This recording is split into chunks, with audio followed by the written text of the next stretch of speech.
راجن پور میں سیلاب سے متاثرہ علاقوں میں پانی کم تو ہو گیا مگر مشکلات کم نہ ہو سکی۔ راستے بحال نہ ہونے سے اسکول کے بچے جان جوکھوں میں ڈال کر اسکول جانے پر مجبور ہیں۔ تفصیل جانتے ہیں ڈان نیوز کے نمائندے کنور فہیم سے۔ جی کنور۔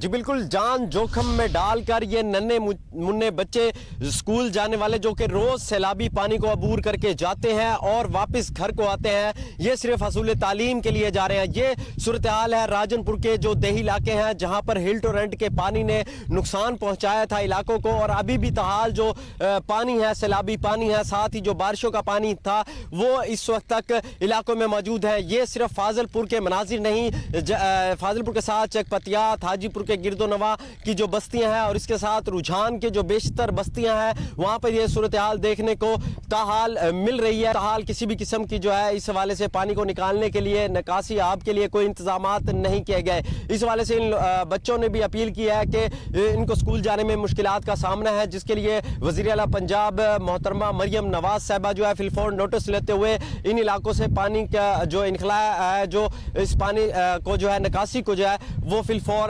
یقینی بنایا جائے اور ان کے جو آسانی پیدا کی جائے ان کو اسکول جانے کے لیے۔ بہت شکریہ آپ کا۔